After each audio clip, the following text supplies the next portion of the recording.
Hey guys, thanks for tuning in to Coach's Corner, sponsored by Bats Cafe. I'm your host, Brielle Jungblatt, and today we're here with golf coach, Coach Carlisle. How are you today? Great. How are you doing? I'm doing good. Okay, can you talk to us in depth about your team's play in each of the rounds of the 3M Augusta Invitational? I certainly can. First of all, the tournament's a great Division I tournament. It had like 4 of the top 10 D1 teams in it. And it's super elite teams, super elite players. You have Oklahoma State, who's won more Division I national championships than anybody. You got University of Georgia's got more players on the PGA Tour right now than anybody. Oh. University of Illinois was the #1 Division I team in the country. University of Houston, also New Mexico, ended up winning the tournament. So it's just absolutely full of really, really good competition. It'd be like the basketball team playing Duke and Kentucky in one weekend would be the equivalent of this. So great field, difficult, tricky little golf course. Our guys are always looking forward to the challenge of playing against such an elite field of players and teams. We didn't play our best. We didn't play terrible. We didn't play horrible. We shot 291 the first round and then 290 in the afternoon round, the 36-hole day. We moved up and down the scoreboard. We got as high as about in the middle of the field, beating some good teams for a while. Ended up, I think, in 13th or 14th place after the first round. Very tightly compacted all the scores were. I think we're only like 2 or 3 shots out of maybe 8th or 9th place going the last round. Third round, we got off to a good start. We were like 3 or 4 under. We moved up ahead of Tennessee, moved ahead of Oklahoma State. Weren't able to stay there, weren't able to finish around, ended up shooting 299 and dropped back. The only team we beat in the field was Middle Tennessee State, who's a very good team. And lost to Coastal Carolina by 1, I think it was. Once again, not a good finish, not a good round for us. Brandon Robinson Thompson, you know him? Yeah. He had a good tournament. He shot 6 under par for the 3 rounds, and he finished 12th. And just missing a top 10 there into a tournament that would be ranked probably an elite or A-ranked tournament by the World Amateur Golf Rankings. So that was a good finish by him. But it's a good experience for us. We believe in playing against the toughest competition we can because we believe it makes us better in the long run. Absolutely. What we're trying to get ready for our postseason play. We're trying to get ready for the conference, for our regional, our national tournament, and playing on difficult, hard golf courses. We go to our conference championship this next week after facing Oklahoma State and Georgia and New Mexico and teams like that, and we're playing against our conference opponents who are very good teams. It will seem a little bit more friendly environment Right. playing there and playing at Greenwood Country Club. So, I expect our guys to be well prepared because of playing in this tournament and tournaments like this that we play in all year long. Okay, so you already spoke to us about Brandon. Talk to us about Axel this season. Axel's a true freshman from Sweden. Came in very highly ranked player, played on the Swedish men's European national championship team, which is almost unheard of for a junior player to make a men's European team championship. He's played well. He's learned a lot adjusting these conditions over here. He's had some good rounds. He's had some bad rounds where things gotten away from him a little bit. In the last round at Augusta did too. But he's had a great year. One of the best freshmen in the country. By far and away the best freshman in the Peach Belt. Statistically finishes whatever you want to look at. He's had a good solid year, but there's no doubt that his best play is ahead of us with 3 more years to go. That's awesome. Both players have a chance to be in the top 5 for USC Aiken's single-season scoring record for stroke average, and that hasn't happened since 2004.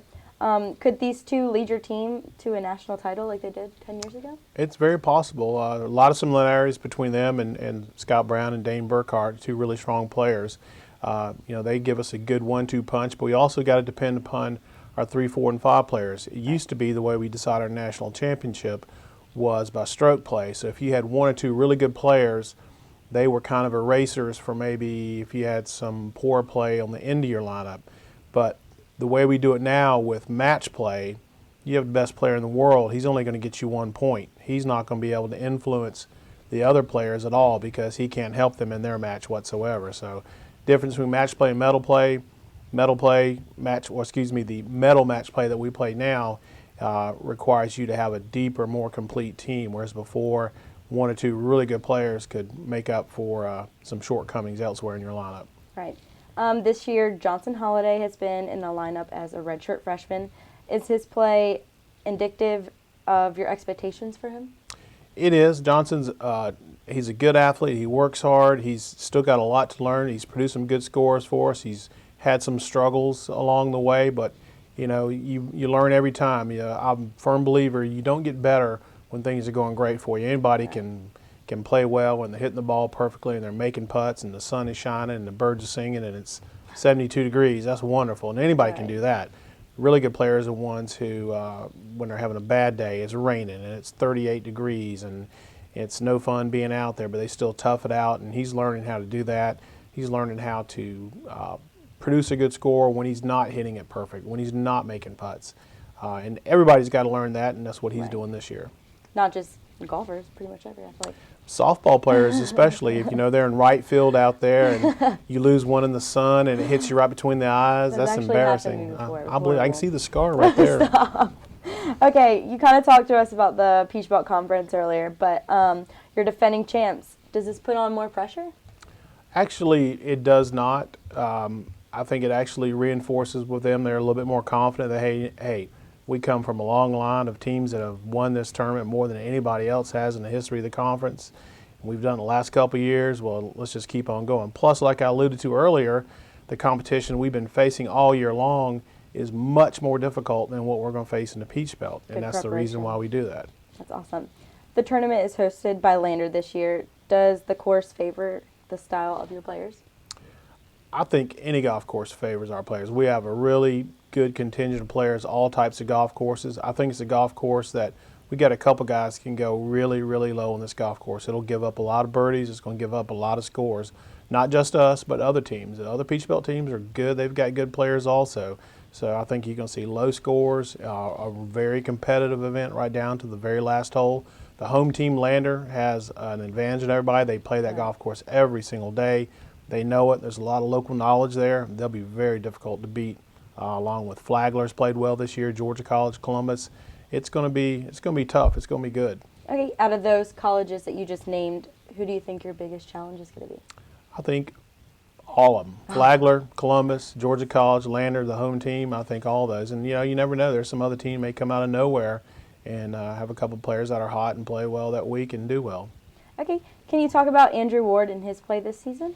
Certainly. Andrew is the NCAA Elite 89 award winner from last year, had the highest grade point average of all participants at the NCAA tournament last year in Grand Rapids, Michigan. That's great. That's quite an honor. He's a great student. He's had a lot of other awards and honors along the way, got some more coming. He's just a solid player. Andrew's the kind of player that his stroke average is not the lowest on the team, but he always finds a way to shoot a score that will count for the team. Last year, I wasn't even aware of that last year. I was just looking over some stuff at the end of the year, and we got down to it, and Andrew's score had counted every single tournament. And, Brandon's score didn't count every single tournament, but every single one of Andrew's scores, even though they might not have been 64 like Brandon shot down Florida, Andrew shot a score that counted in our four. His score was never thrown out. So that made me feel pretty good, and the other guys too, when they realized that also, that Andrew is somebody you can depend upon, you can count on him. He's going to go out there and find some way to shoot a score to help the team. That's awesome. Now for a fun question, can you give us some insight on the team in general? What's it like traveling with them on road trips? We have 5 characters, and they have a really good chemistry. They have a lot of fun. We firmly believe that if you have fun, whatever it is you do, even if you play right field and softball, if you have fun doing it, you're doing it well. You'll do it well, and they do it. When we go out on trips, they work hard. They want to compete. They want to win, and they do. But also on the golf course, off the golf course, in our practice, they have a good time. Nobody has thin skin. Nobody gets offended when they get picked on, and everybody gets picked on all the time, and nobody is immune from getting that. But it's all good-natured. They all know that each of them are very respectful of their abilities and of them personally. But be prepared to have fun, have a good time, and compete when you travel with us. That's good. Okay, well, good luck this weekend and all your tournaments. Okay, guys, thanks for tuning in to Coach's Corner, brought to you by Fats Cafe. I'm your host, Brielle Gunblatt.